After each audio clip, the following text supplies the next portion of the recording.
e não nos deixeis cair em tentação, mas livrai-nos do mal. Amém. Bom, essa aula de hoje ela está destinada a iniciar os clássicos da sociologia, né? Vocês apresentaram os trabalhos, fizeram aquelas micro-videoaulas, conheceram um pouco melhor um dos três fundadores, né? A saber, o Emile Durkheim, o Max Weber e o Karl Marx. Então, a partir dessa e das próximas aulas, nós vamos entender melhor essas três pessoas e principalmente a obra deles, né? Os conceitos que eles trabalharam. Bom, o Durkheim, algum de vocês fez o trabalho sobre ele, não? Mas o Daniel? Não, Fez qual, Maísa? eu fiz sobre o Karl Marx. E Daniel?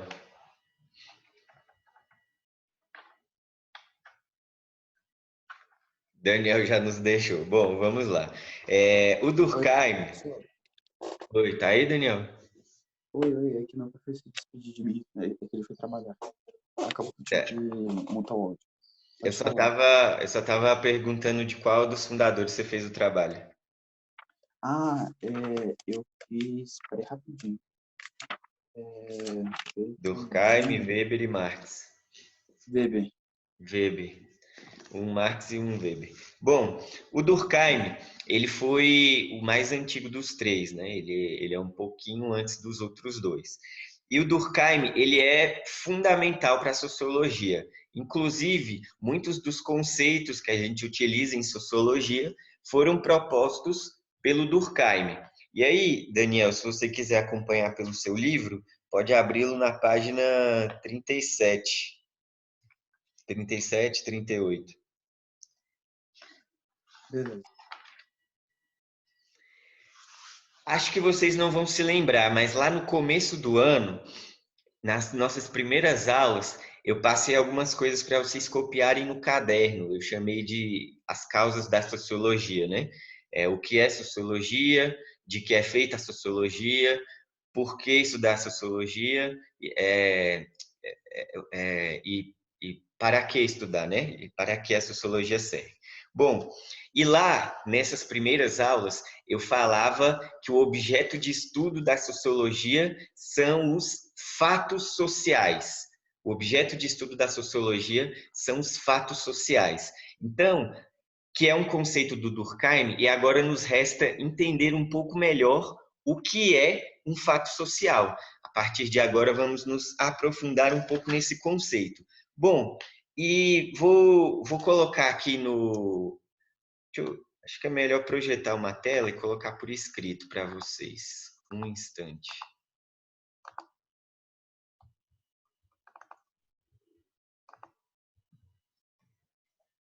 O Durkheim chama de fato social as formas de agir, pensar e sentir que são externas ao indivíduo e a ele se impõem. Vou escrever isso para vocês, como se fosse um quadro, e aí acho que facilita. Mas, a partir de agora, eu convido vocês a irem já pensando um pouco nisso.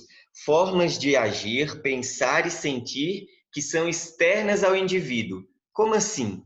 Formas de pensar, agir e sentir que são externas a mim, não entendo isso. Vamos trabalhar um pouco essa definição, né? Deixa eu projetar a tela aqui.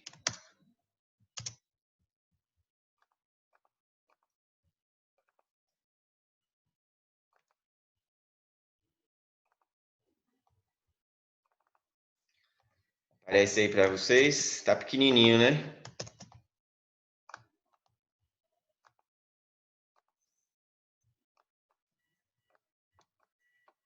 Dá para ver? Sim.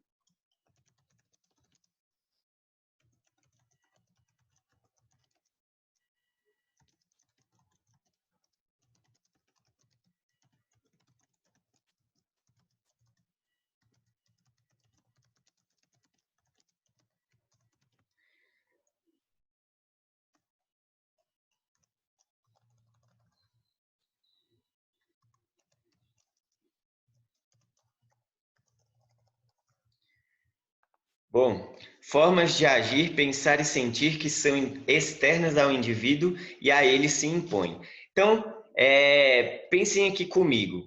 Como é que algo pode ser externo ao indivíduo e se relacionar ao que ele pensa e ao que ele sente, né? Bom, existem muitas coisas que nós fazemos, e essa é a reflexão do Durkheim. Existem muitas coisas que nós fazemos e por mais que concordemos com elas, a gente faz porque todo mundo faz. Tentem pensar que tipo de coisas vocês fazem porque todo mundo faz.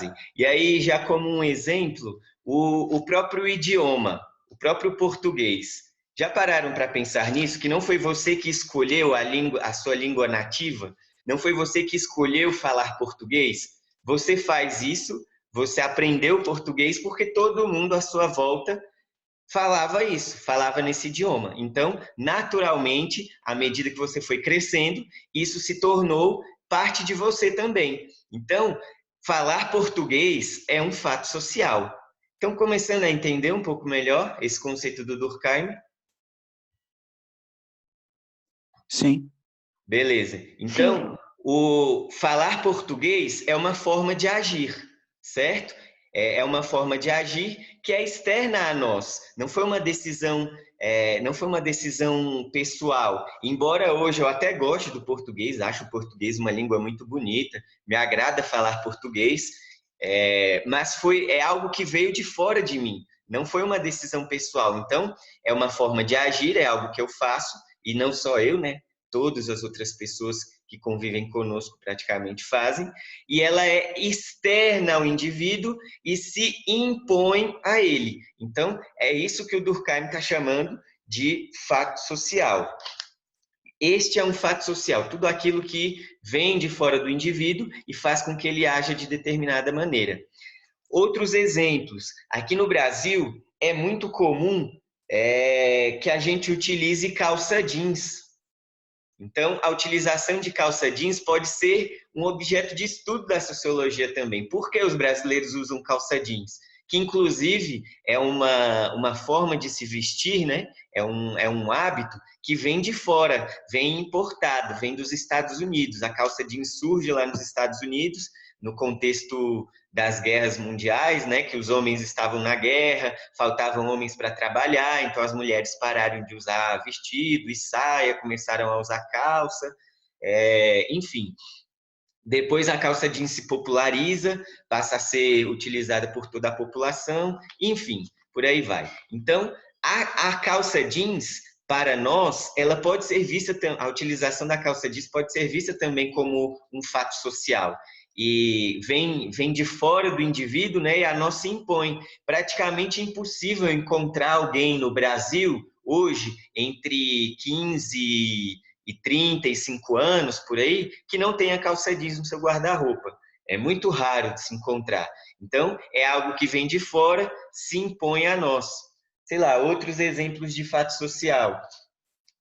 Uns anos atrás ficou famoso o rolezinho, né, jovens de periferia que iam para shoppings, outros centros comerciais, outros locais normalmente frequentados por pessoas de alta renda, né, e aí fazia um movimento, né, caminhavam por ali, chamavam muita atenção e tal.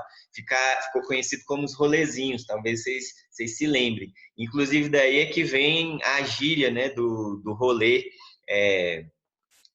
que hoje em dia é mais utilizada, não é tanto da minha época, eu já não era tão jovem quanto quando a galera começou a falar rolê, o rolezinho, mas hoje é algo bastante utilizado. Bom, então, dei esses exemplos para vocês, para tentar deixar um pouco mais claro o que é um fato social. Então, beleza, agora que acho que vocês compreenderam um pouco melhor o que é um fato social, para quê, né? O que isso tem a ver com a gente? O fato social, ele é a base do estudo da sociologia. Então, a sociologia ela vai sempre se dedicar ao estudo de um ou mais fatos sociais. Isso é fazer sociologia, é escolher um fato e analisá-lo. Escolher um fato social, no caso. Escolher um fato social e analisá-lo. É isso que os sociólogos fazem. É para isso que serve a sociologia. Então, pensando, sei lá, numa prova de PAS ou de Enem, vocês vão fazer daqui a um tempo. As questões de sociologia, elas giram em torno disso. Elas escolhem um fato social e discutem sobre aquele fato, né? Normalmente tem um texto sobre aquilo e aí depois alguma pergunta de interpretação. Então, sempre vai girar em torno disso, de um fato social. Bom, além desse conceito de fato social que eu trouxe agora, e aí o Daniel pode acompanhar no livro, na página 38, tem mais 2 conceitos que nós vamos trabalhar hoje ainda, que são os de fatos sociais normais e fatos sociais anormais. Então, agora que eu espero que você já tenha entendido o que é fato social, nós vamos dividi-los em 2 tipos. O Durkheim propõe isso também. Tem 2 tipos de fatos sociais. Tem 2 tipos de coisas que acontecem nas sociedades e que podem ser estudadas pela sociologia, né? Então, ok, o que seriam fatos sociais normais ou anormais? Bom, essa é fácil. Os normais são aqueles que atingem a maior parte da população. Isso é um fato social normal, é aquele que se relaciona com a maioria da população. E o fato social anormal é aquele que foge das estatísticas, é aquele que não influencia tantas pessoas, embora ele continue sendo um fato social, embora ele continue sendo uma forma de agir, de sentir ou de pensar que é externa ao indivíduo e se impõe a ele, embora ele continue sendo um fato social, mas ele afeta poucas pessoas. Então, anormal ou normal tem a ver com a quantidade de pessoas que ele afeta, não tem a ver com moralidade. Vou falar um pouco mais disso daqui a pouco. Mas antes vamos a um exemplo, então. Pensem aqui comigo. Um fato social normal na nossa sociedade, né? Podemos pensar no crime. Crime no Brasil, assalto, furtos e assaltos. Se vocês ainda estão aí comigo, né? Vocês acham que a maior parte da nossa população é afetada por isso, de alguma forma? Ou a maior parte dos brasileiros não sofre qualquer influência dos crimes cometidos no nosso país, dos assaltos cometidos em nosso país? O que vocês me dizem? Eu acho que sofre sim. Sofre, né? Obviamente que eu não estou dizendo que a maioria dos brasileiros são bandidos e cometem furtos e assaltos, não é isso que eu estou dizendo. Mas o assalto em si, os furtos em si, eles influenciam em alguma medida as pessoas da nossa sociedade. Ou porque vamos andar mais precavidos na rua, não vamos andar com o celular na mão, olhando em volta, atentos a alguém eventualmente possa nos assaltar, nos roubar, né? Então, naturalmente, o brasileiro comporta-se dessa forma. Naturalmente, a gente cresce já sabendo fazer isso. Seja por termos sido assaltado alguma vez, ou por escutarmos de parentes e amigos que o foram. E aí, por que eu estou falando disso? Né? Para vocês perceberem que este é um fato social tipicamente brasileiro. Ele acontece em muitos outros lugares do mundo, mas ele não acontece em qualquer lugar do mundo. Existem muitas sociedades em que os furtos e assaltos não são comuns, não são fatos sociais normais. Eles não acontecem regularmente. Por exemplo, nos estados e cidades pequenas dos Estados Unidos, esse não é um problema. Em muitos lugares dos Estados Unidos, as pessoas simplesmente não precisam ter essa preocupação que para nós brasileiros é tão natural. Portanto, o assalto no Brasil é um fato social normal. O assalto, sei lá, na Virgínia, nos Estados Unidos, não é um fato social normal, é um fato social anormal, porque lá, estatisticamente, este fato social, ou seja, o assalto, ele influencia poucas pessoas. Conseguiram acompanhar o raciocínio? Sim. Sim. Beleza. Nailane chegou aí também. Nailane, nós estamos falando sobre... Começando, né, a série de aulas sobre os fundadores da sociologia, estamos começando pelo Émile Durkheim, é um francês. O Durkheim, entre outras coisas, ele lançou o conceito de fato social, que é o conceito principal da sociologia, né?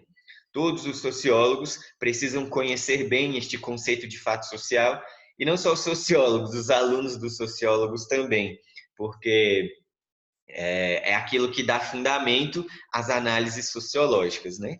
Então, Nailane, eu vou deixar essa aula gravada, depois os colegas vão poder assistir também, e você convido também a assisti-la novamente para pegar o começo da explicação e conseguir acompanhar o raciocínio, né? Os conceitos. Bom, então, para hoje, o que nós temos são esses conceitos do Durkheim, fato social normal e fato social anormal. Ah, tá, e só complementando, né, o que eu comecei a falar sobre moralidade. Percebam o seguinte, um fato social normal ou anormal, ele não tem a ver com certo e errado. Não é que o normal é o que é bom e o que é anormal é o que é ruim. Não é isso. Não é isso. Por isso eu quis usar este exemplo do assalto, né, do crime. O assalto, em determinada sociedade, ele vai ser um fato social normal, em outras sociedades, ele vai ser um fato social anormal. Certo? Então, tem a ver com estatística, com a quantidade de pessoas que são afetadas por aquele fato social, e não se ele é algo bom ou ruim. Bom, e para terminar essa aula, tem mais um pedacinho ainda que eu queria expor com vocês, que é em relação à consciência individual e consciência coletiva. Aí, Nailane, se tiver o livro de sociologia também, o Daniel já está acompanhando aí pela página, agora vamos para a página 39, né? O que seria consciência individual e consciência coletiva. A consciência individual, como o próprio nome já diz, é aquilo que se relaciona com o indivíduo, né? É o que eu reconheço da realidade. Então, essa é a minha consciência. É a forma como eu me relaciono com a realidade. E aí, o Durkheim distingue consciência individual, aquilo que vem do próprio indivíduo, da consciência coletiva. O Durkheim propõe que existe uma espécie de pensamento, uma espécie de modo de pensar, que ele é generalista, que ele é aplicado a uma sociedade inteira. Então, é quase como se o Brasil, enquanto povo, tivesse uma consciência coletiva, algo que nos une, algo que nos determina em alguma maneira. E essa consciência coletiva, ela é maior do que as consciências individuais. Então, pensa no seguinte, uma conta de matemática, né? Se nós somássemos a consciência individual de cada um dos 200 milhões de brasileiros, nós teríamos um resultado maior do que essas consciências individualmente. Então, essa é a consciência coletiva. É algo que paira sobre a nossa sociedade e nos influencia e nos leva a agir de determinadas formas. Então, consciência individual, eu. Consciência coletiva, a nossa sociedade. Esses são os conceitos que o Durkheim, alguns dos principais conceitos, né? Nós vamos entrar em outros conceitos a partir das próximas aulas, mas acho que para hoje já é suficiente. Para não ficar muito cansativo, eu queria ver com vocês se ficou alguma dúvida aí, se querem perguntar algo. Nailane pediu para repetir. Tá, posso repetir o principal, né? Mas eu queria ver se ficou alguma dúvida. Maís e Daniel, principalmente, que acompanharam aí. Vocês acham que conseguem entender esses 5 conceitos de Durkheim até agora? Sim.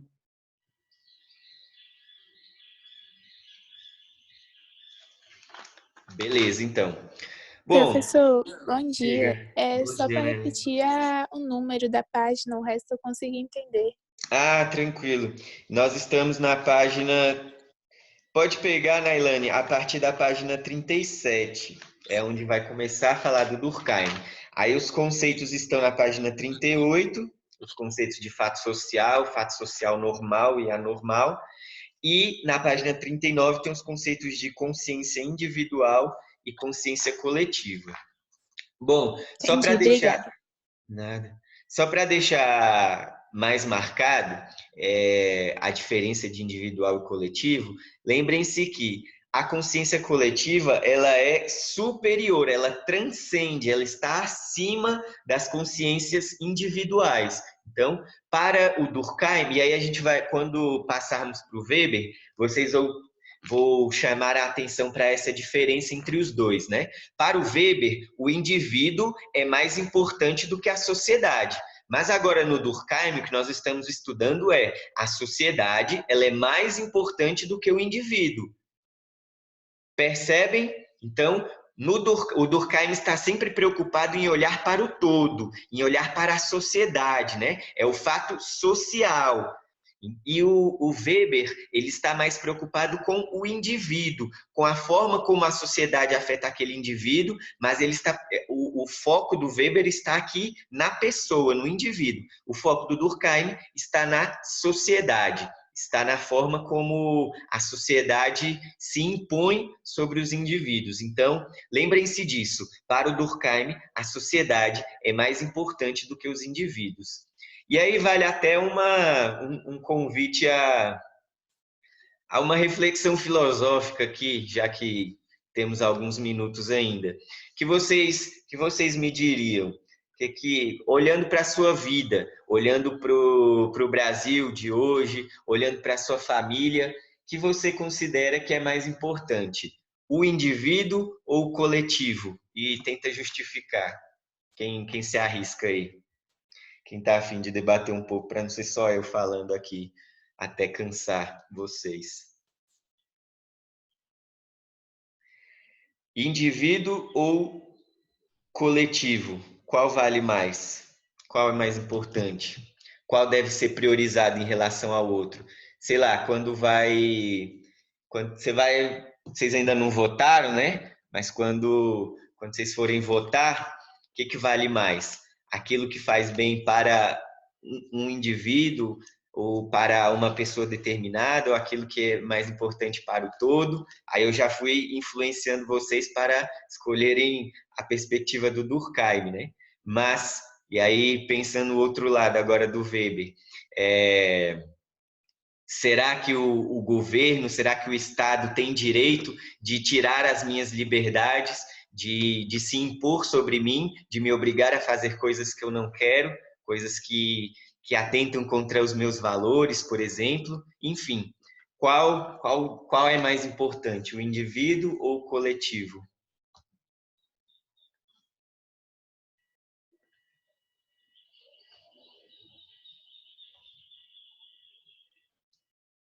Muitos voluntários, gostei. Muito bem. Estou vendo que vocês estão a fim de debater. Às 7h30 da manhã tá difícil, né, professor? Então tá bom. Quer falar, Professor, Daniel? eu ainda não construí um argumento convincente, né? Mas eu acredito que é mais importante o coletivo. Quer tentar justificar? À medida que a gente vai falando, o raciocínio ele começa a se encaixar melhor na nossa cabeça.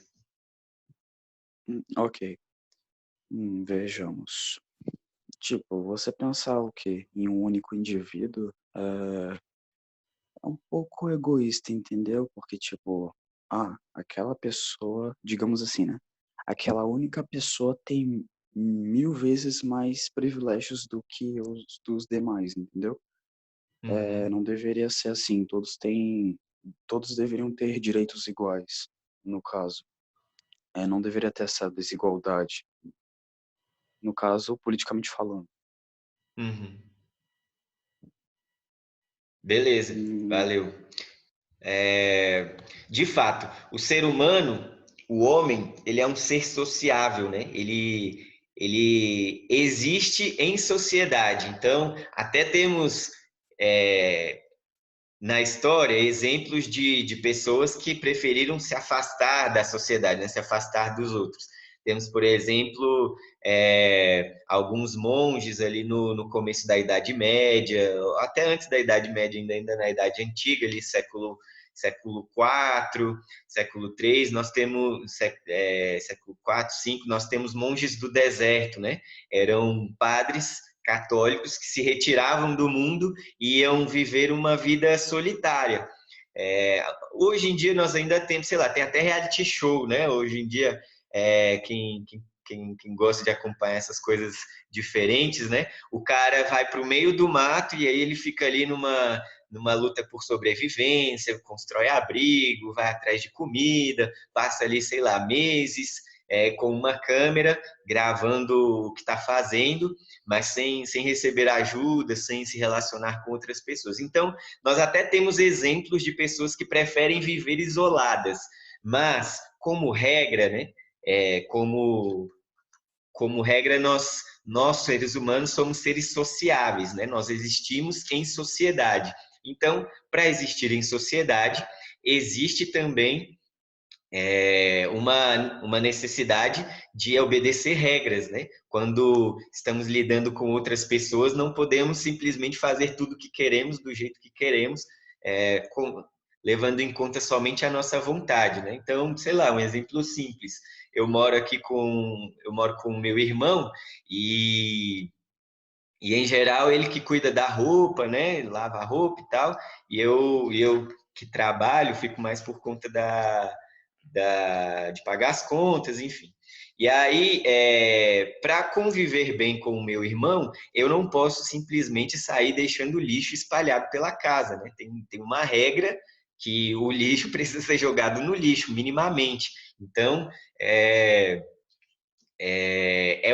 algo que se impõe a mim, né? Que eu quero fazer aquilo para limitar uma liberdade minha, né? De não sair deixando lixo espalhado pela casa, porque aquilo dificultaria a minha convivência com o meu irmão e até a minha convivência comigo mesmo, né? Então, o homem ele é feito para viver em sociedade e para isso ele precisa obedecer determinadas regras, né? Acho que foi um pouco do que o Daniel quis dizer, né? Nós temos deveres com os demais, né? Não podemos simplesmente fazer tudo da nossa vontade, porque isso inviabilizaria a convivência em sociedade. Então, se eu não respeito o que é do outro, por exemplo, se eu vou lá e pego algo que não me pertence, algo que não é meu, a convivência com o dono daquela coisa que eu peguei, ela vai ficar muito complicada, né? Se ele descobrir, pode dar briga, pode dar morte, pode dar, enfim. E aí vem as regras estabelecidas socialmente para nos dizer como proceder, né? Como nos comportar em determinadas situações. Acho que chega, né? Alguém mais quer comentar dessa questão de indivíduo versus sociedade, ou ficou com alguma dúvida dos conceitos do Durkheim? Ok, então, essa foi a nossa aula de hoje. Na próxima, semana que vem, nós vamos falar sobre os tipos de suicídio. O Durkheim foi o principal estudioso do suicídio. Isso já tem mais de 100 anos, né? Bem mais de 100 anos. Ele analisou os tipos de suicídio. Nós vamos nos debruçar sobre este tema. É um tema mais delicado, né? Do que só falar de fato social, que é um negócio muito, até meio abstrato demais. Suicídio é bem mais delicado o tema. Mas vamos analisar o suicídio do ponto de vista sociológico, né? Não tanto do ponto de vista psicológico, do quanto aquilo afeta as pessoas, porque de fato, né, tem um impacto avassalador, famílias foram destruídas por um ato de suicídio, né? Enfim, mas vamos analisar o suicídio como fato social, do ponto de vista sociológico, e os tipos de suicídio que o Durkheim propôs. Mas isso é para a próxima aula. Por hoje, ficamos por aqui e fiquem com Deus. Até semana que vem. Podem sair. Tchau, professor. Diga. Tchau, professor. Tchau. Tchau, professor. Até mais.